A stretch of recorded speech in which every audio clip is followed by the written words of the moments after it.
to the Australian Hiker Podcast, Australia's longest running hiking podcast, downloaded over 1 million times worldwide and providing you with an Australian perspective on all things hiking. We're your hosts, Tim and Jill Savage, coming to you from Ngunnawal and Ngambri country. In today's episode 310, we are talking with Trudie Marie about her solo journey on West Australia's Bibbulmun Track. If you'd like to help support Australian Hiker in this podcast, there are a couple of ways that you can help us out. Firstly, by subscribing on your podcast host of choice so that each episode is available as soon as it's published. And if you have the opportunity, leave us a 5-star review. Another way to support us is go to the Australian Hiker website at www.australianhiker.com.au and click on the Support Us page and buy us a coffee. You can do a one-off donation or become a monthly supporter. All donations are greatly appreciated and help us to continue producing this podcast and blog. Now let's get on to today's episode. In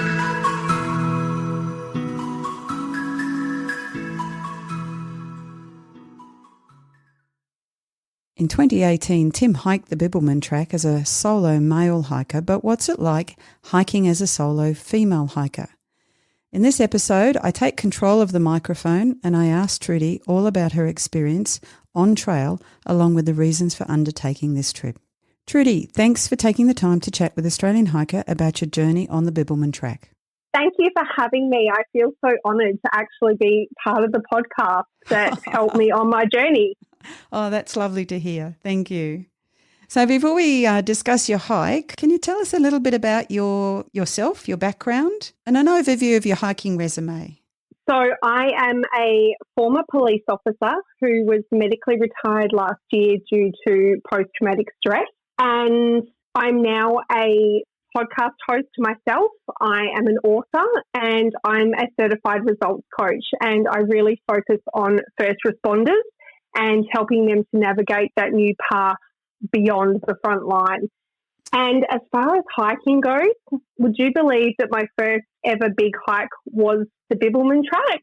And I've since done the Cape to Cape as well here in Western Australia. Being a West Aussie girl, I picked the two closest to home.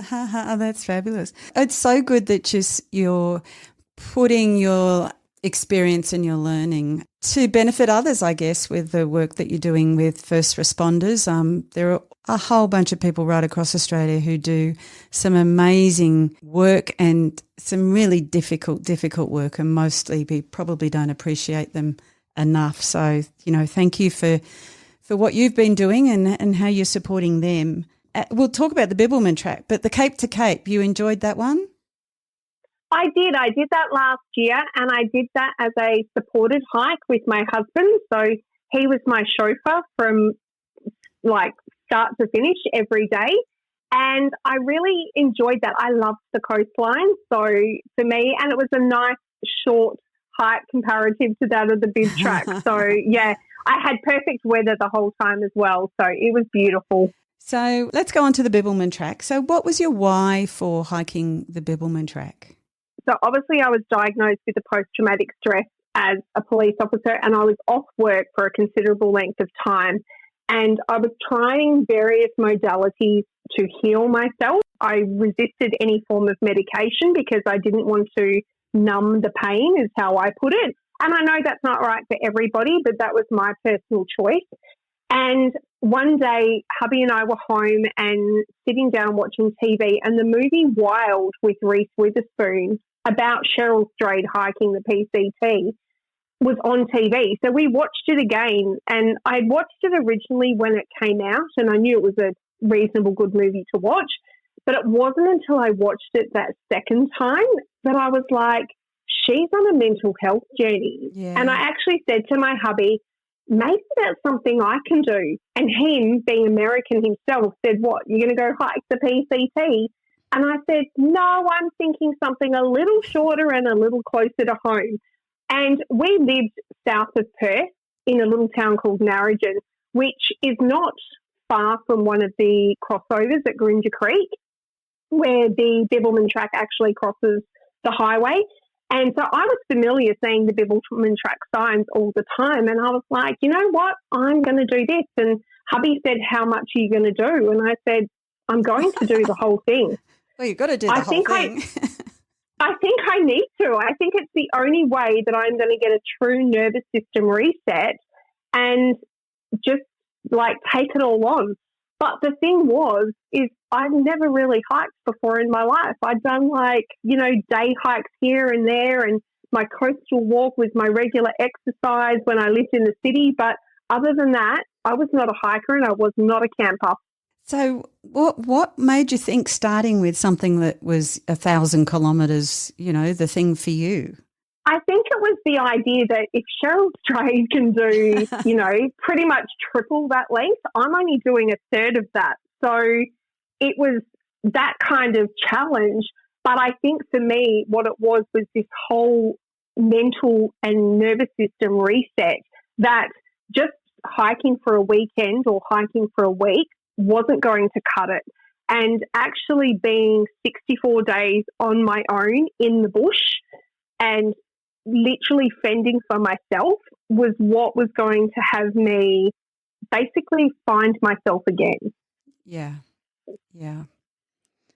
That's a really lovely thought about finding yourself and the reset. And, I think we hike for all sorts of different reasons, but, when we think about it in kind of micro ways, in small ways, we're all doing that same thing. You had a bigger purpose and a longer hike, but, I do think that there's something in that as well. Yeah, and look, for me, it was enough to step outside my comfort zone.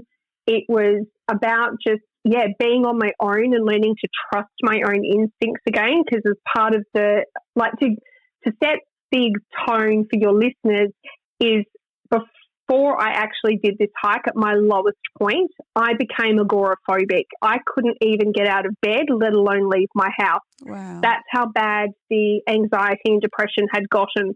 So for me to actually do this hike, it was going to take something.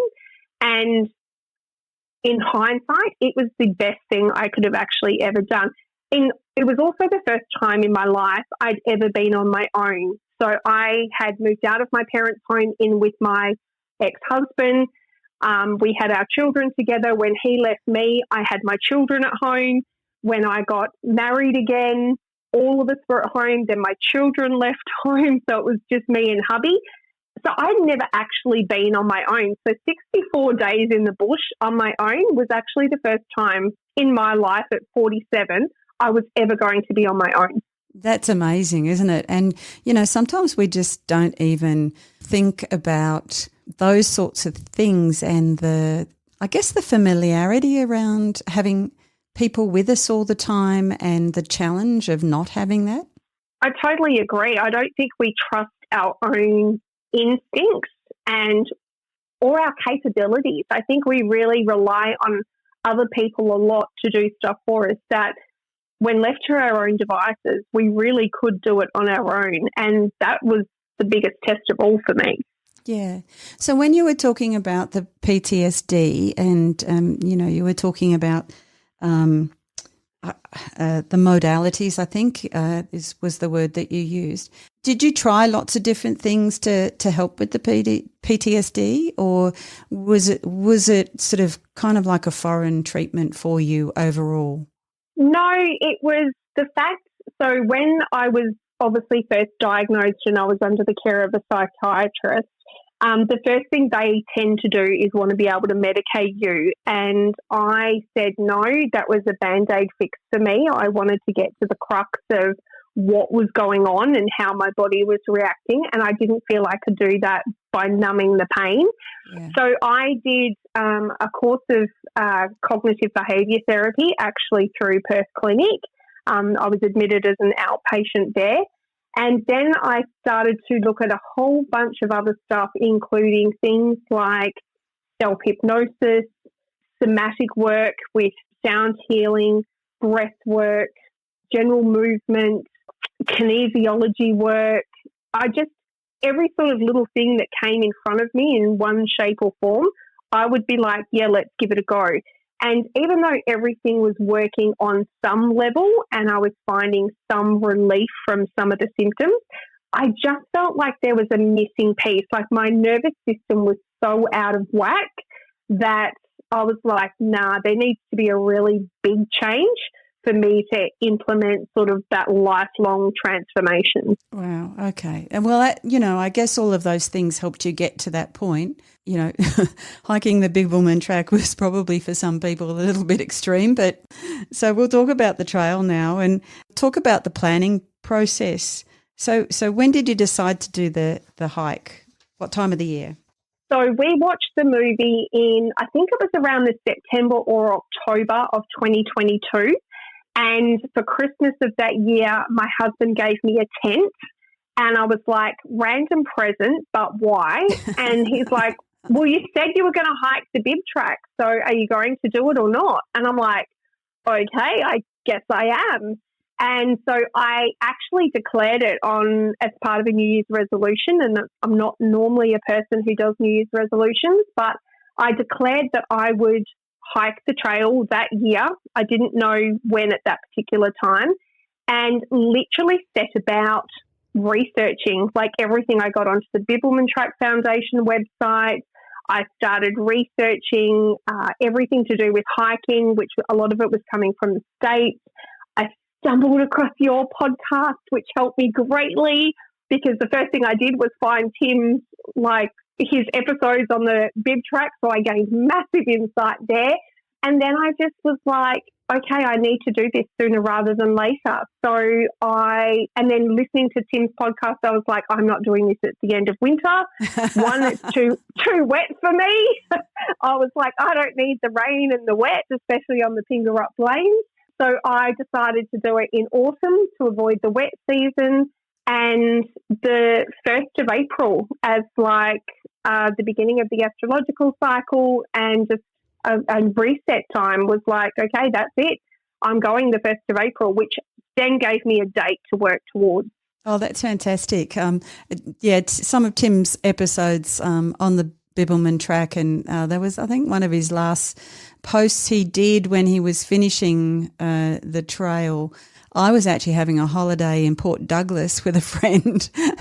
I've always felt really bad not being there at the very end, but I'm sure Tim will get over that at some point.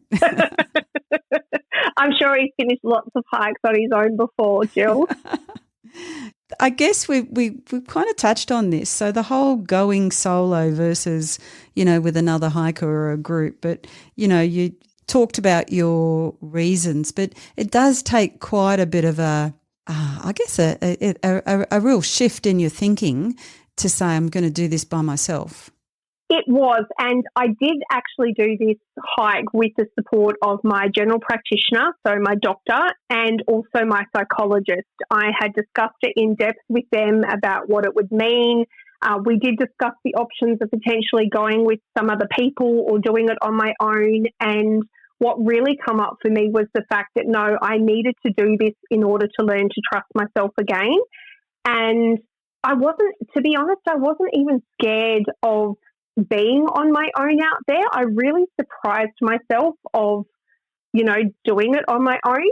But I thought that I was very well planned in doing all the research and making sure I had whatever I needed. I had my personal beacon just in case. I had people on standby.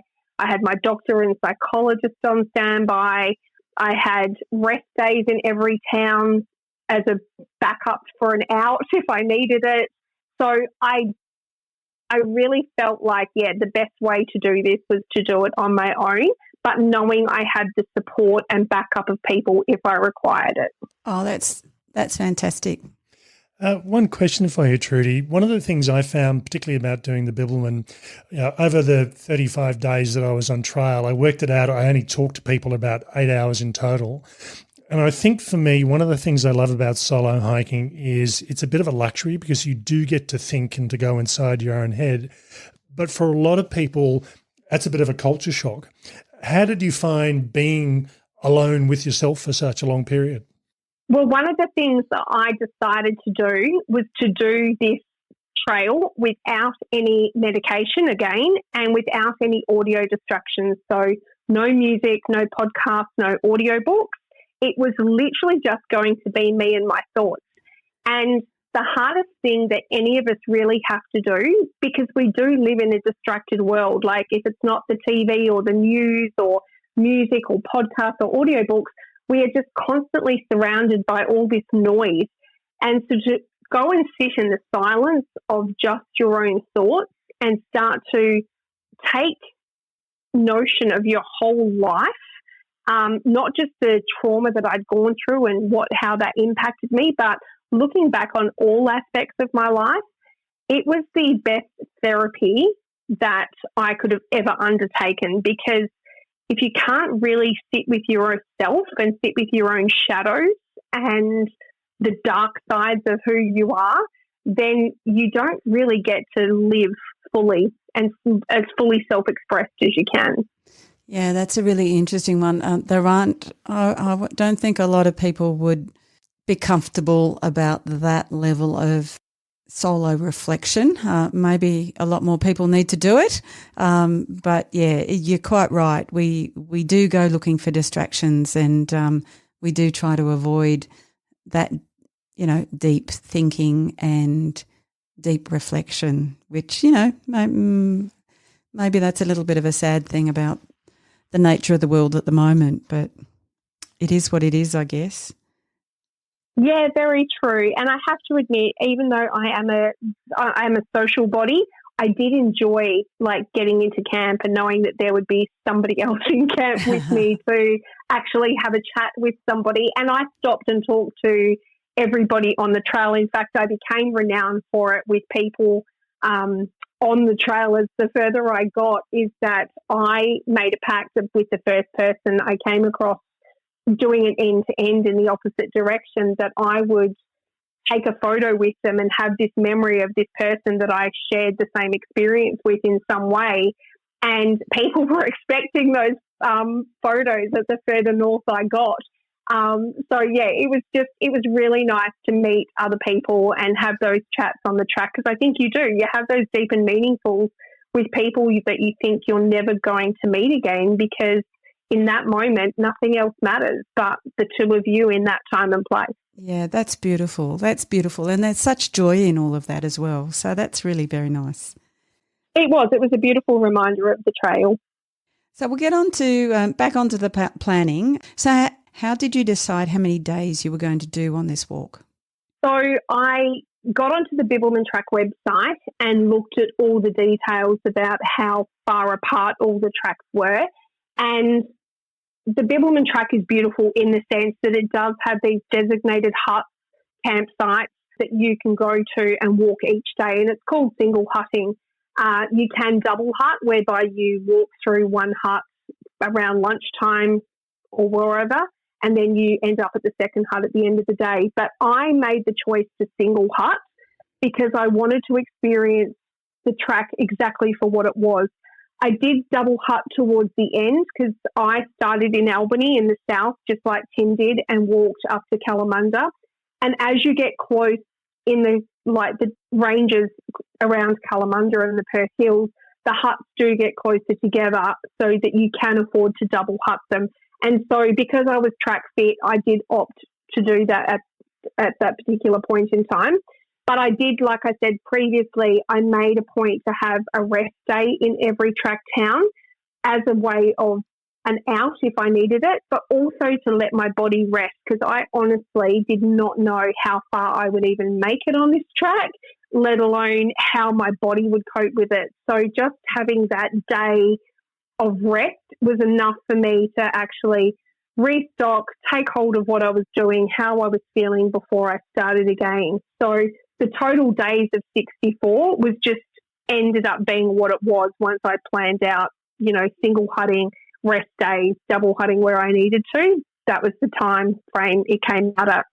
Okay, that's great. So you definitely put a lot of planning into that, and we like to talk about hiking your own hike. You definitely did that.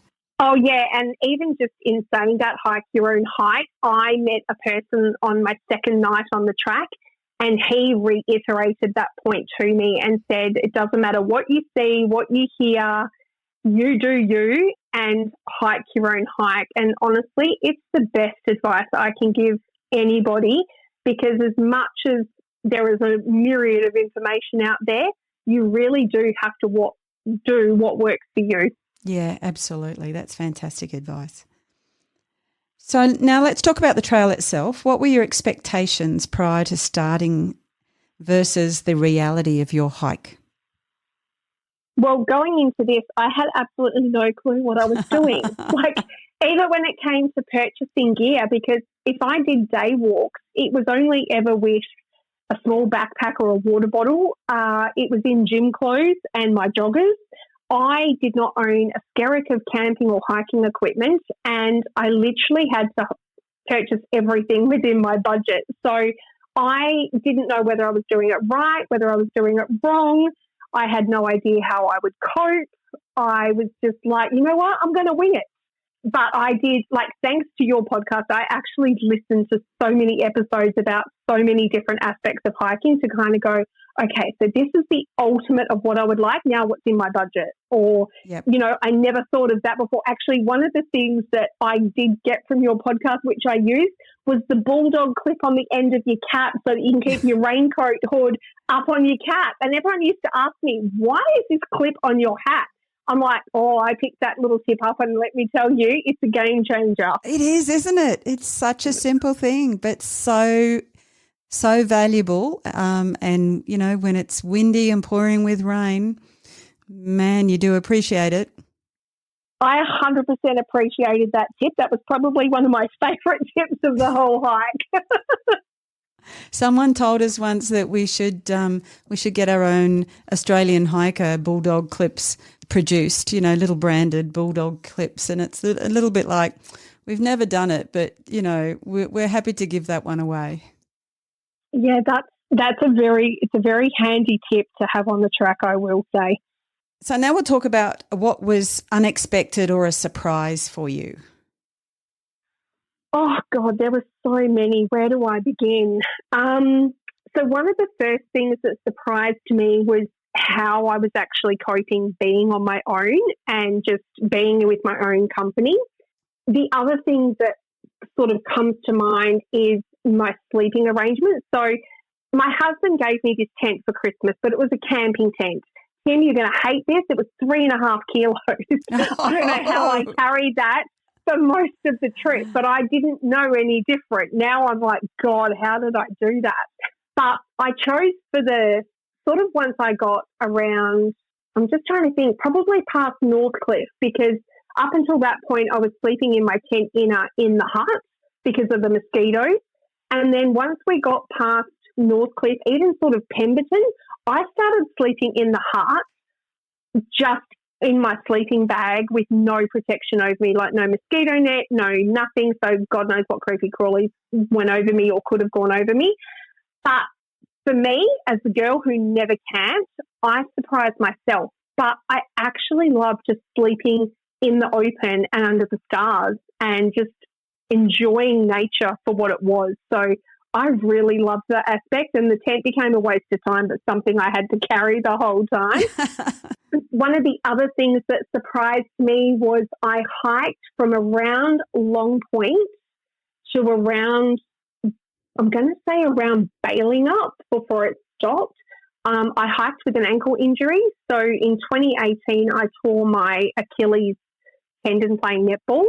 And I think just the strain of being on the track and that constant walking and constant up and down roller coaster that you're on, I really put some strain onto that ankle, and I thought I was going to tear it again. But I continued walking on that ankle for over 200 kilometres without any painkiller. I just literally felt it all, and I don't know how I did that.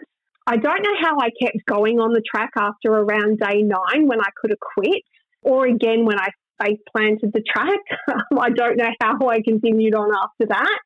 So I was constantly surprising myself, meeting the amazing people. Like, my faith in humanity and the kindness of strangers really surprised me on the track. Just how welcome and warm that other people were towards people they didn't even know was just, and what people did for you on the track. Like, they went out of their way to help you. And I'd never experienced that kind of kindness from strangers before.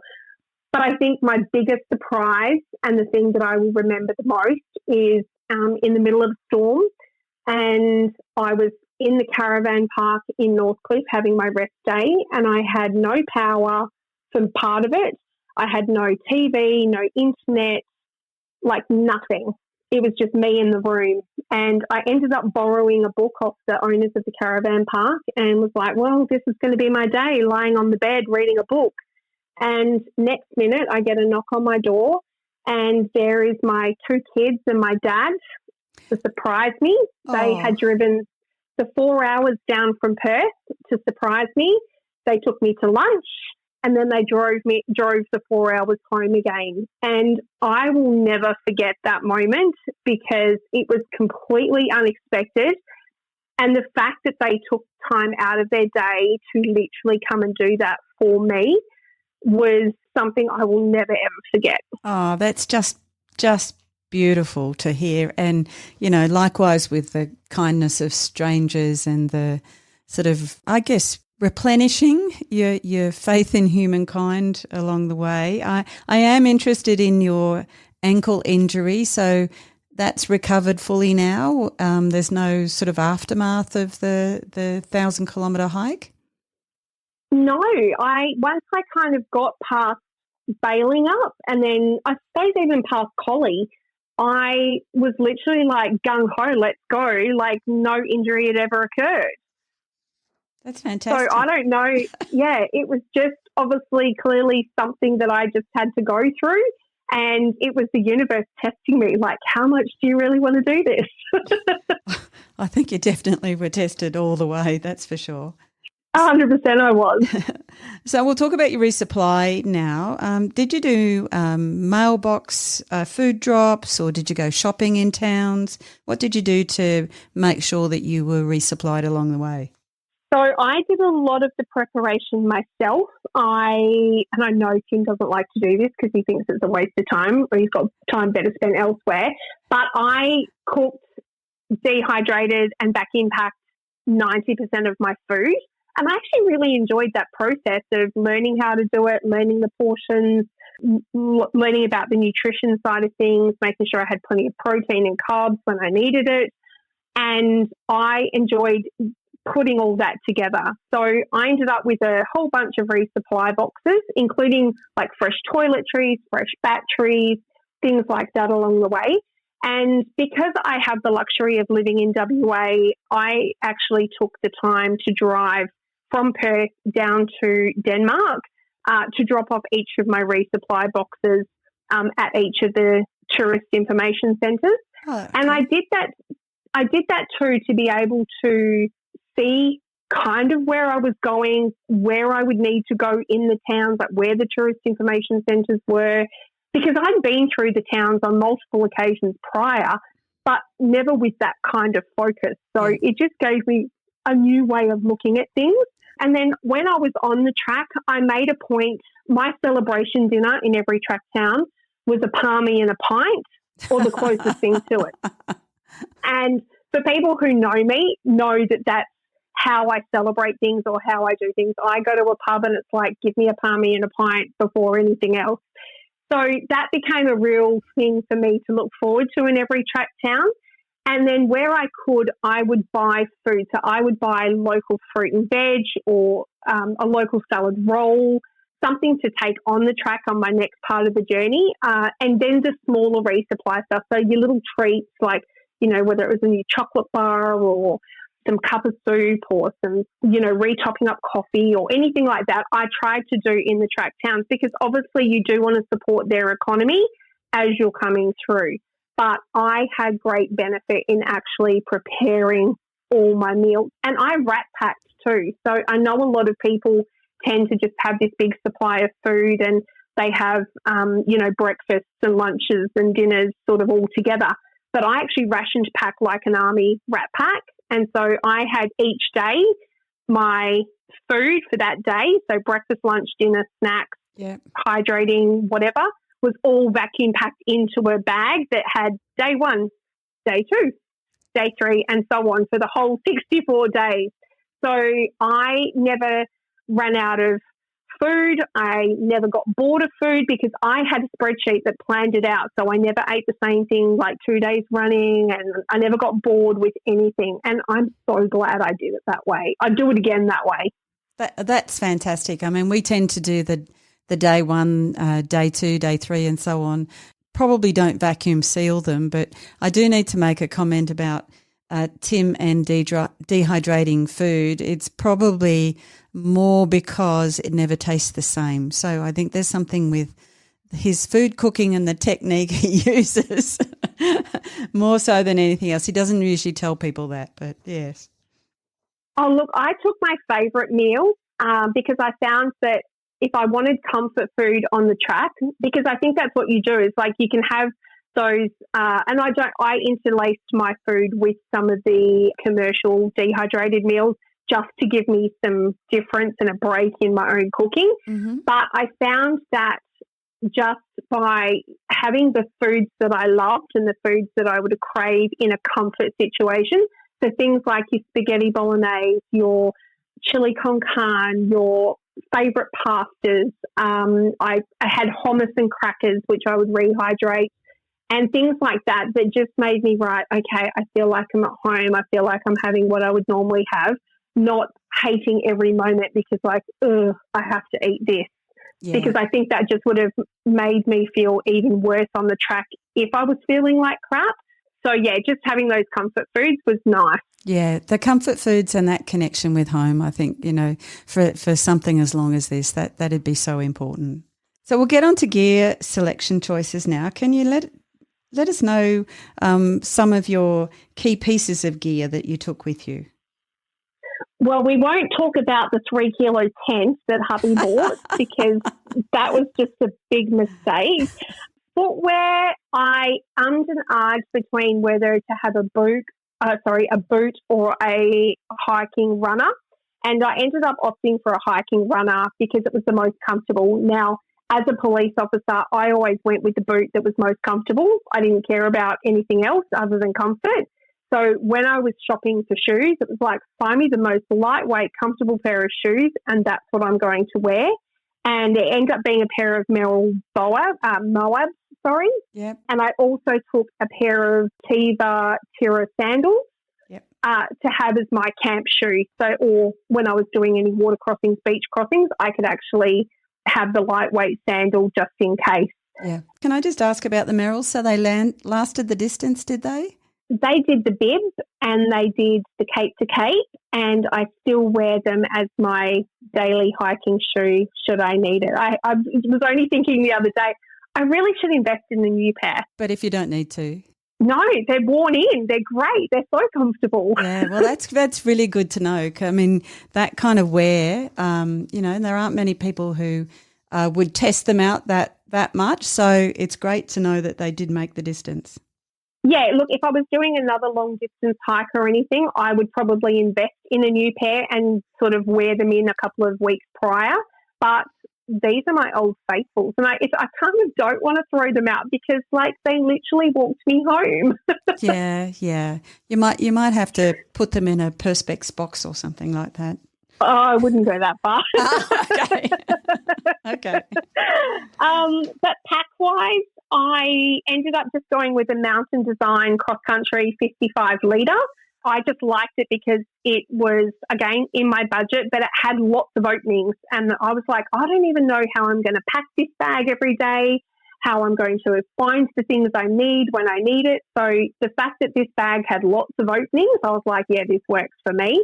It ended up being okay. It was, it's a pack that I could go back to, except I think I would prefer something lighter now that I've hiked. I would just, prefer less weight. Yeah. Sleeping bag and sleeping mat I made a bit of an error with. And again, this is where learning comes into it.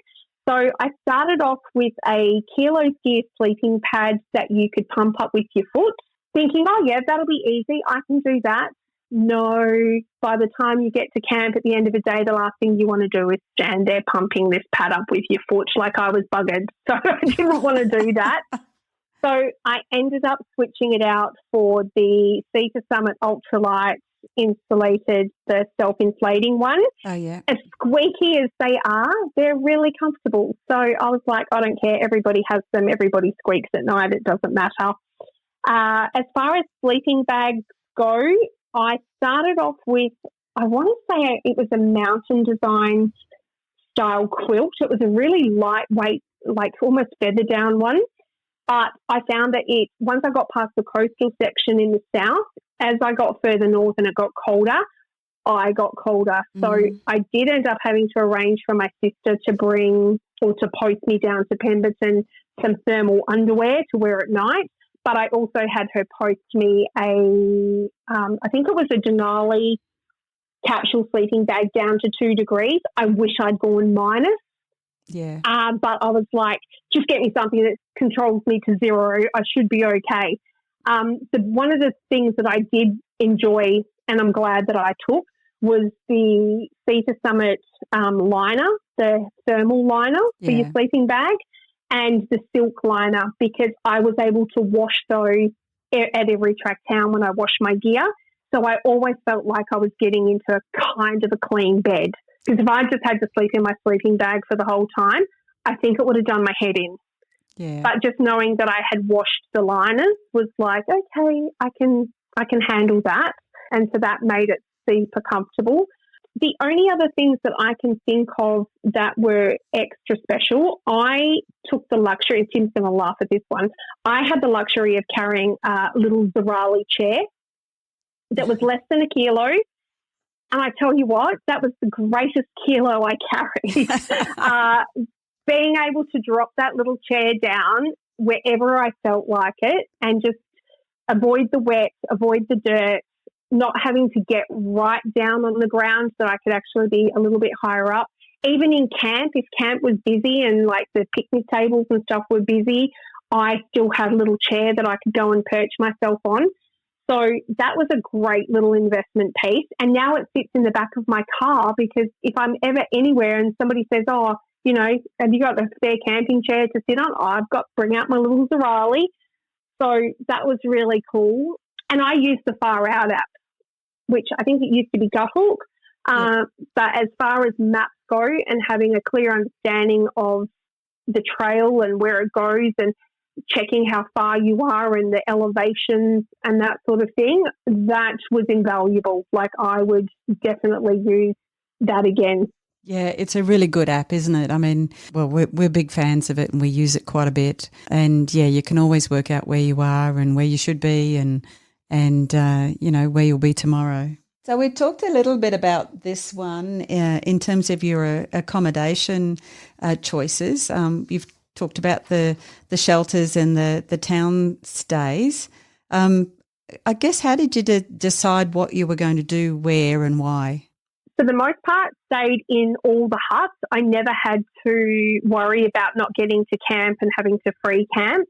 And I had the luxury of having the space in the hut, so I never really pitched my tent either. I only had to pitch my tent, I think, apart from the times where I put up the inner, I only pitched my tent 2 or 3 times in the camp, which was great. That's a lot of weight to carry for 2 or 3 times. I know, and I kind of regretted that, but I was like, and you know what?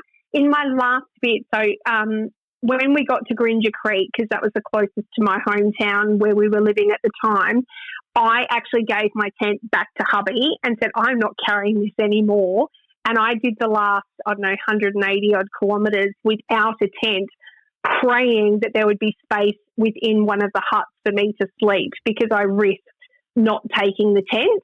And I got super lucky, so I can't complain about that. But yeah, definitely you need the lightest tent for your budget possible when you're hiking, because it's just, especially when you're on your own, like I know as a couple you can split the parts between you to carry the weight, but as a solo you have to carry that tent on your own. So I'm now looking at tents that are under a kilo that I can carry sufficiently on my own. But as far as the track towns, I literally just looked up accommodation that was relatively close to the track. and easy access to the tourist information centre or any shopping that I would have to do. So in Denmark, I picked a little motel that's on the corner of the main street. The bakery was downstairs. The IGA was across the road. So that was super convenient. In Peaceful Bay, you obviously stay in the caravan park. And I was lucky that I went through before it closed for the winter. In Walpole, I made sure I could have a hotel room with a bath. And I did this again in Collie because I love the luxury of a bath. And so I made sure that I could have a bath somewhere along the trail. So Walpole and Collie were those two. So Northcliffe, two baths in 62 days. That's not many baths for someone who loves baths. I know. It was like I was extremely grateful. I was extremely grateful for a hot shower every time I got to town because I love my showers. So, yeah, but having the bath, that was an extra luxury that I was willing to pay for the accommodation. In Northcliffe, I stayed at the caravan park, but in one of their little villas or like little cabins. And I really appreciated that because it was in the middle of a storm, so I would have hated to be pitching my tent during that particular time. Pemberton, I stayed at the pub. Bailing Up, I stayed at this cute little B&B in this Gypsy Rose wagon, it was called, and it literally was like a little kitsch gypsy wagon. So that was just a lot of fun because I love Bailing Up. It's one of my favourite country towns in WA. So that was just a little, yay, you made it over halfway, celebrate kind of thing. Yeah. Donnelly River, I skipped Donnelly River, but Donnelly River I stayed in the cabins that you can stay in, like the old bunk rooms. In Collie, I stayed at the hotel with the bath. Dwelling Up, I stayed at the pub. And then I actually went home for a night because Grinja Creek was closed for burn-off and I would have had to stay at the temporary campsite. And as a former police officer in the area, I did not want to stay anywhere that wasn't relatively safe. Like it's renowned for shooting and stuff on the weekends. And I was like, hubby had to come and resupply me anyway. Yeah. You can just take me home for the night and I can have a shower and a comfy bed. So he did. Fantastic. So I had one night in my own bed and people thought it was cheating. I'm like, it's no different than staying in a hotel for the night when you're on the track. It was just my own bed instead. So, yeah, that was a nice, not quite halfway point between Dwelling Up and Kalamunda because that is obviously the longest portion, 200 kilometres plus without any track town.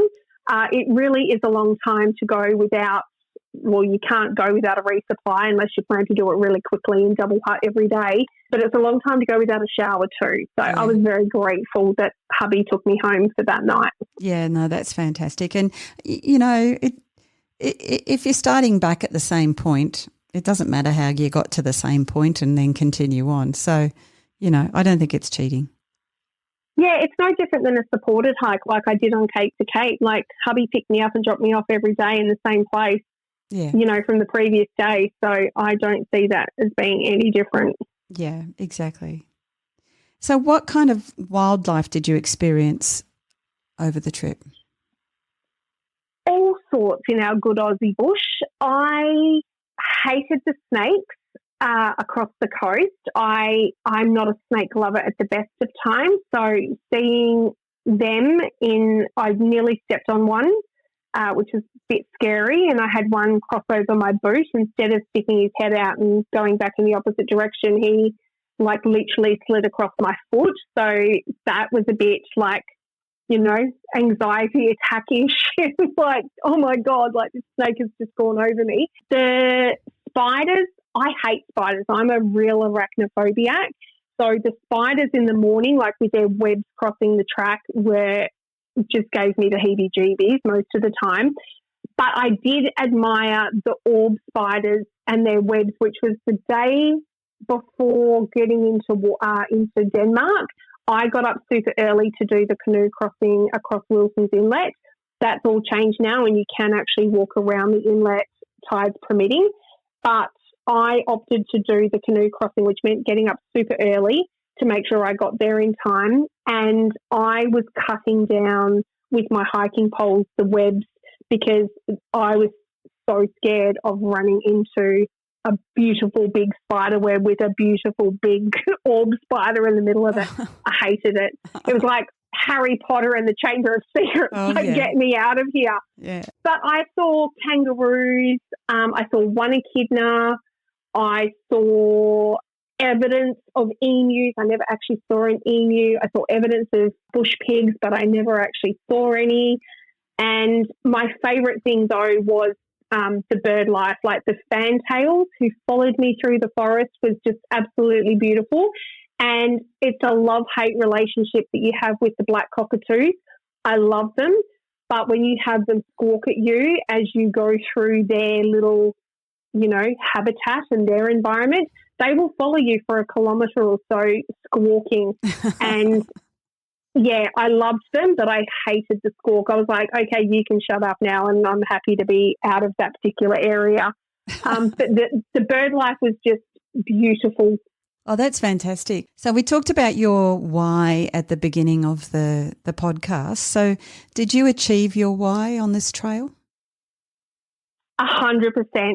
I honestly, when I started it, I never thought I would get to the end. I honestly thought I would pull out at some stage along the way, that it would all just get too hard. So crossing the finish line on that final day was such an accomplishment of what I was capable of.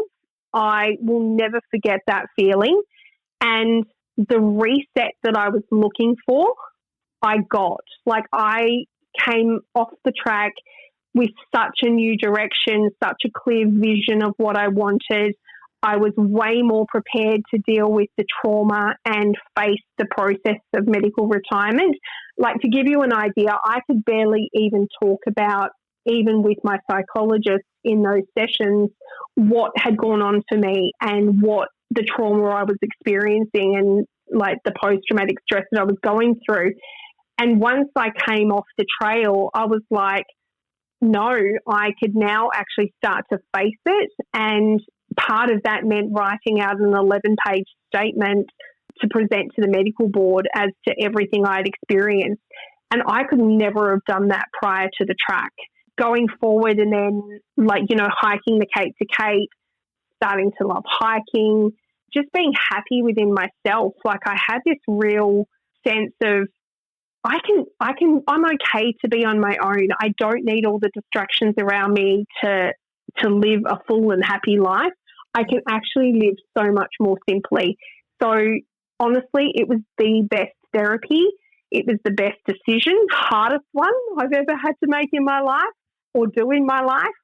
But I could never put a price on that experience. Like, it was the best experience of my life. That is just fantastic. And I just can imagine that, everything about what you're experiencing now, how you live your life, your relationships with your close ones, all much more improved and very different to before. Yeah, it's a beautiful place to be when you can really just sit back and be with yourself. Like, I know I met so many people on the trail that would hike for different reasons, and so many people couldn't understand I'd chosen this decision for myself, and they're like, wow, you picked like one of the hardest tracks as your first, like, you're crazy. I had people along the way that found out that I'd finished the track and they're like, whoa, we didn't think you were going to make it. Like, wow. So I surprised myself, but I surprised so many other people as well. And I used to sit on the track and listen to all these stories of all these other trails, and people are like, so you're going to do another one? And I'm like, no, it's hard enough doing this one. But now I'm like, okay, so I've done the Cape to Cape, and I'd like to do the 3 Capes in Tasmania, and I'd like to do the Larapinta in the Northern Territory, and I've got a girlfriend that wants me to do Kokoda. So I'm like, all these things, like, who am I?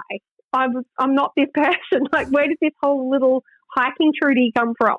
Oh, that's fabulous, though. That's really, really very nice. So you published your book, Everyday Warrior, which every time I talk about this book or when I did the review, I challenged people not to shed a tear in the first few pages, because certainly I did. At what point did you decide that you were going to write about your experiences on the trail?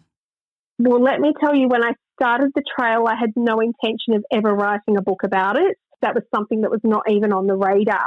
It wasn't until I had finished the trail, and it was a lady that I actually met at Donnelly River Village. We were going in the opposite direction of each other as end-to-enders, so it was kind of like the halfway point.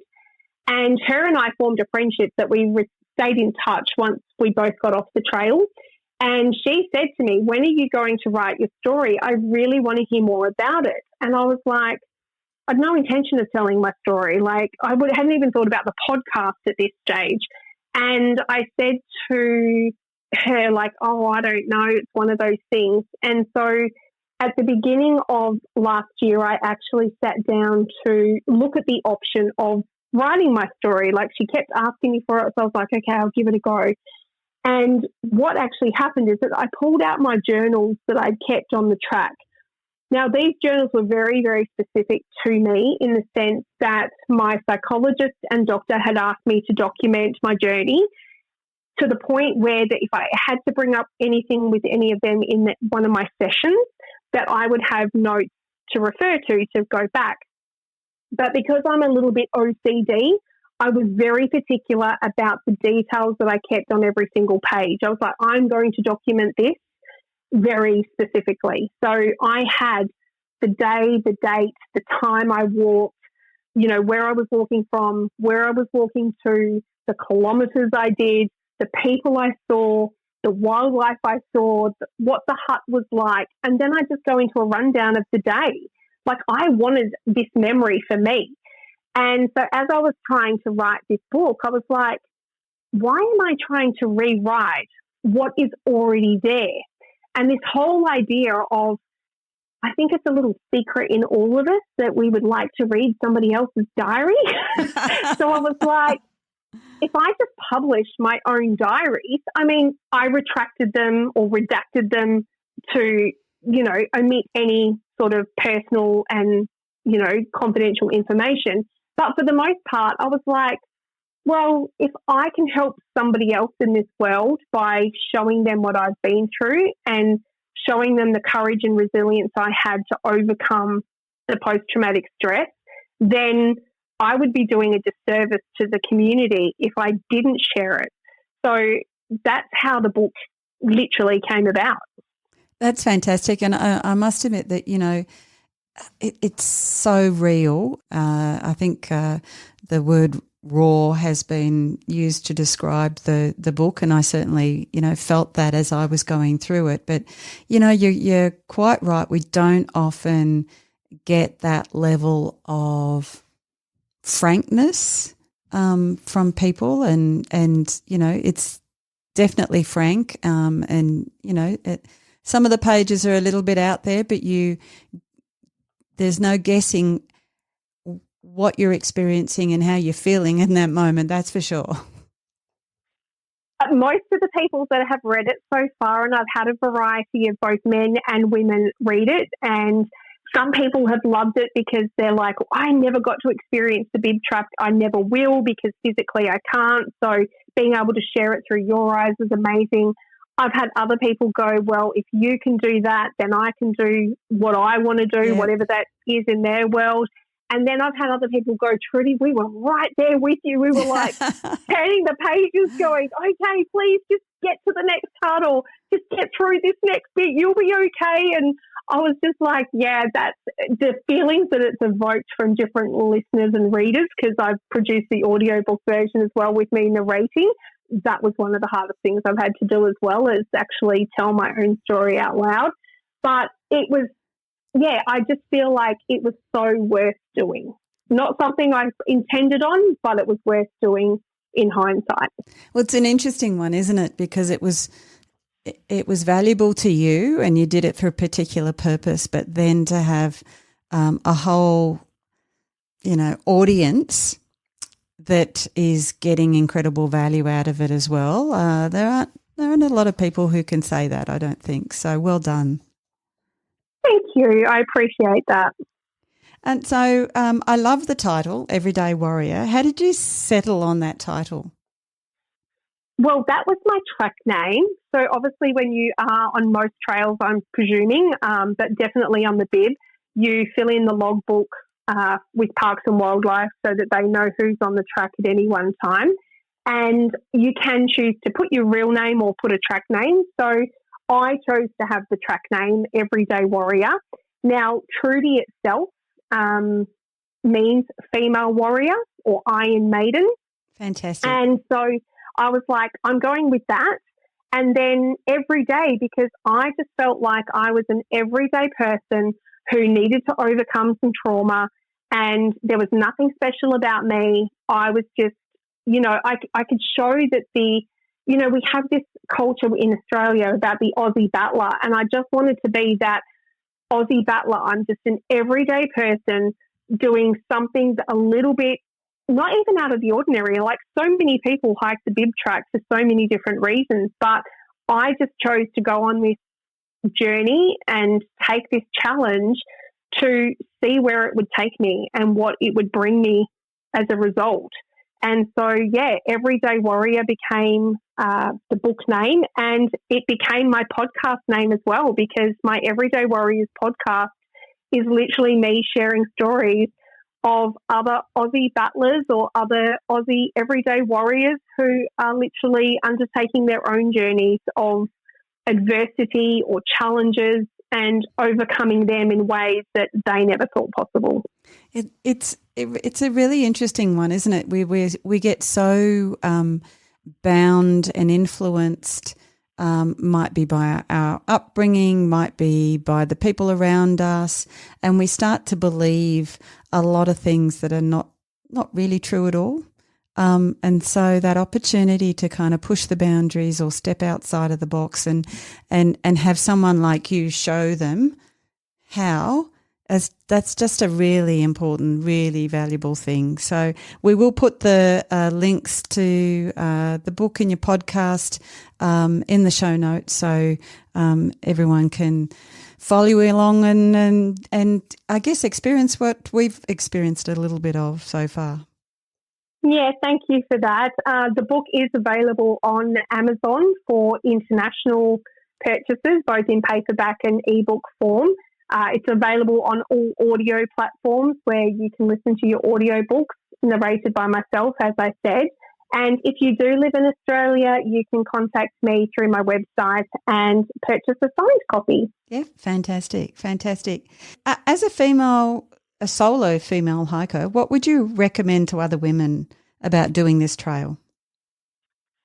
Firstly, I would 100% recommend it to any solo female especially. I have never felt so safe and comfortable in such a strange environment that I think the trail itself and the people who do the trail and the people of Western Australia really do care about their fellow hikers on the track, and you will never feel at any time unsafe really in any way, shape or form. And just take a leap of faith and do it, because you will get this sense of freedom and it is so empowering. Like, I would never have imagined myself doing it. Like, even if I go back to my early days of joining WA Police and having to do things out of my comfort zone, I never thought I could do any of that stuff, and I did. But taking on this challenge was way, way, way outside my comfort zone, and yet it turned out to be one of the most beautiful and empowering journeys of my life. Oh, that's fantastic. And I do hope, and I'm sure, you've inspired lots of people, not just women, but lots of people to, I guess, take that leap with the thing that is a little bit different to what they would normally do, but definitely go on a solo hike. I think that's a great challenge and a great opportunity for people. Yeah. So you've talked about the next lot of hikes, the 3 capes in Tassie, Larapinta, and maybe even Kokoda. Which one is first? What's next? I'm probably at this stage tossing up between 3 capes in Tasmania or the Larapinta. The reason being, it definitely won't be this year, because this year is all about international travel for hubby and I. But we've both talked about going to Tasmania because neither of us have been there before. And so I said I definitely want to do a hike down that way. The girl who encouraged me to write the book is from Tasmania, so I promised her that I would go to Tassie and hike with her. Oh, so fantastic. I think we will end up doing the 3 capes together. And then the Larapinta, I'm actually more inclined to do that as a guided tour. I don't know if I'd feel comfortable in the outback on my own to do that as a solo hike. So I would like to maybe experience that as a guided hike. We'll see what happens there. But, yeah, my girlfriend is going to keep at me to do Kokoda as well. So she has her own business.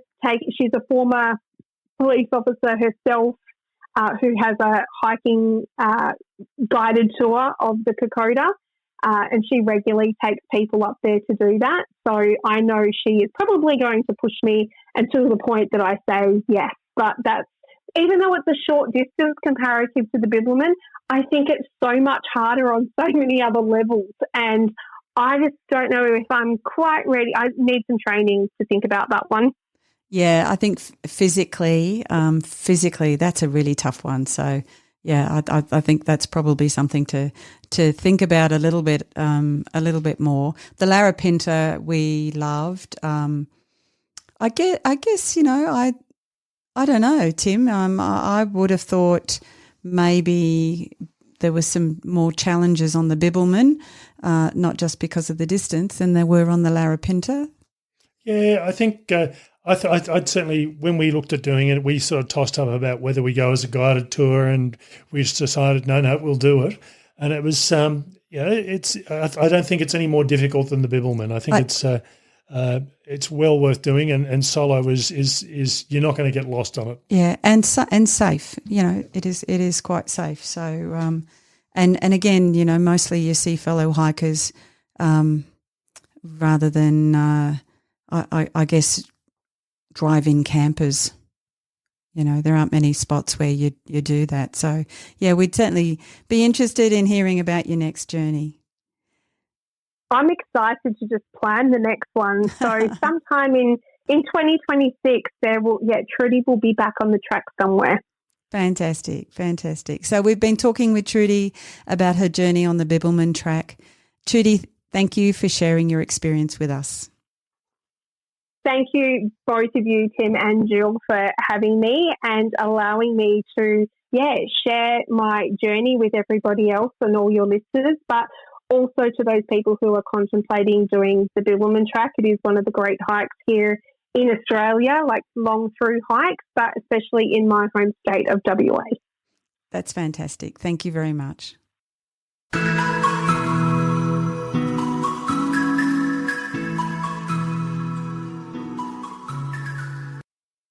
Okay, so that was our podcast episode with Trudie on her journey on the Bibbulmun track.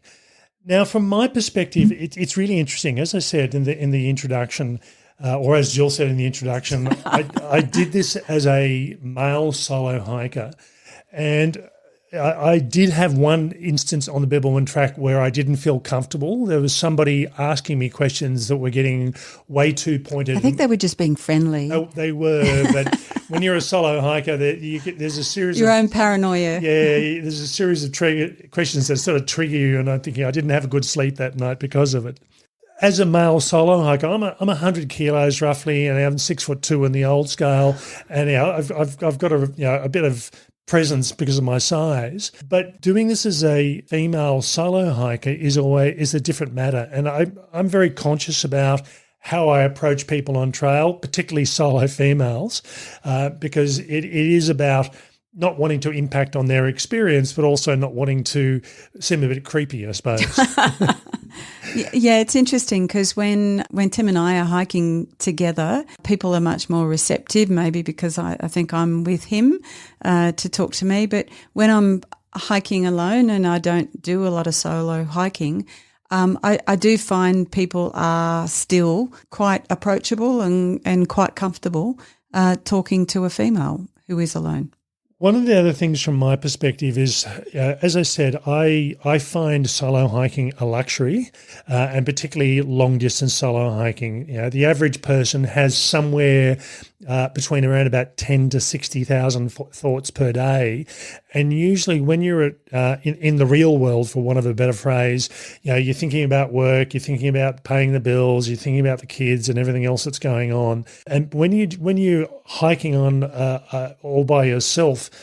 For me, I spend the first week thinking about all the things I should have gotten done before I left, and then I can go into solving the problems of the world.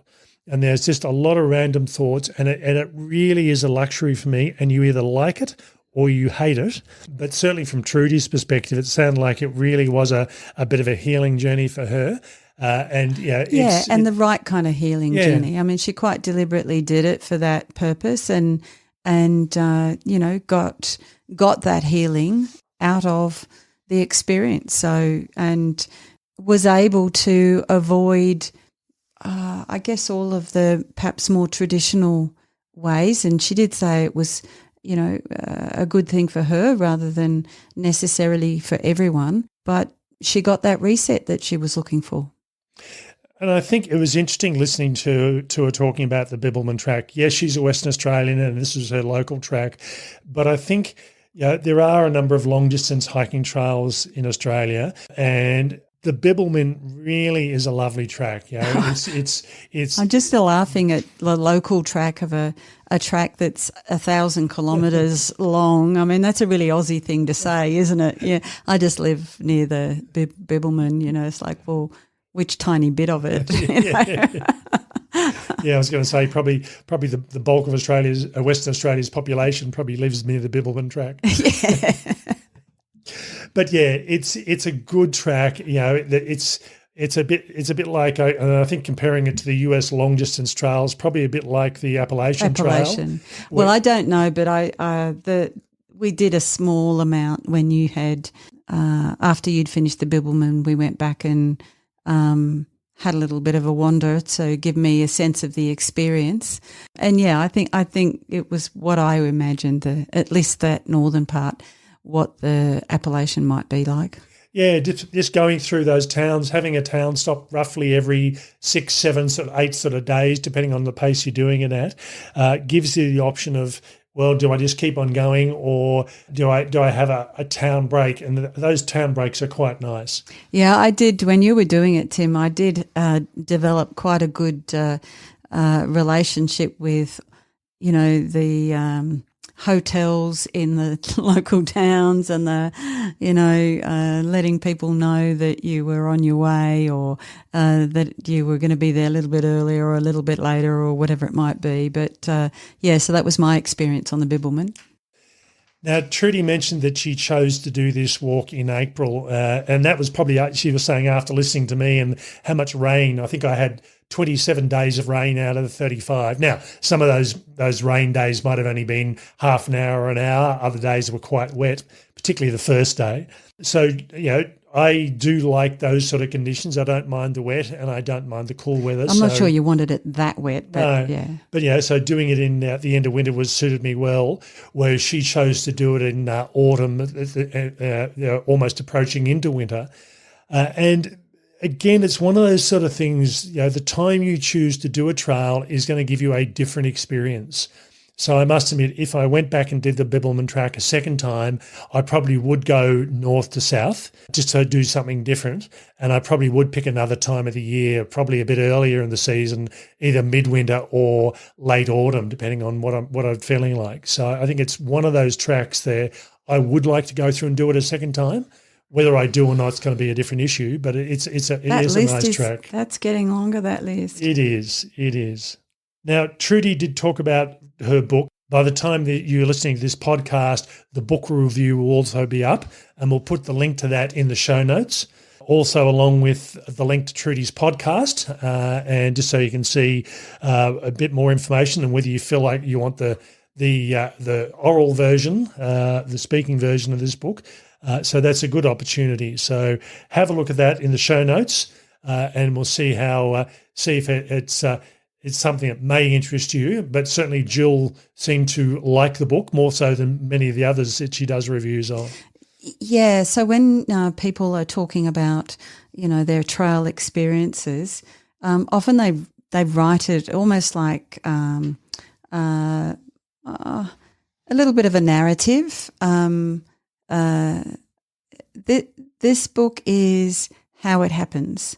So Trudie mentioned she was very particular about, it was going to have this information about what she was experiencing on the day, and all of the days follow the same format, and it is a pretty raw description, real description of not just what she was seeing or experiencing, but how she was feeling. And I think it was that, deep connection with the feeling that really got to me. And from what I gather from the reviews that have been done and the comments that get left in various places, others feel the same thing. So, I think I keep saying I defy anyone to read it end to end and not shed at least a tear some way along the way. But it's a good tear. It's an empowering thing. It's almost a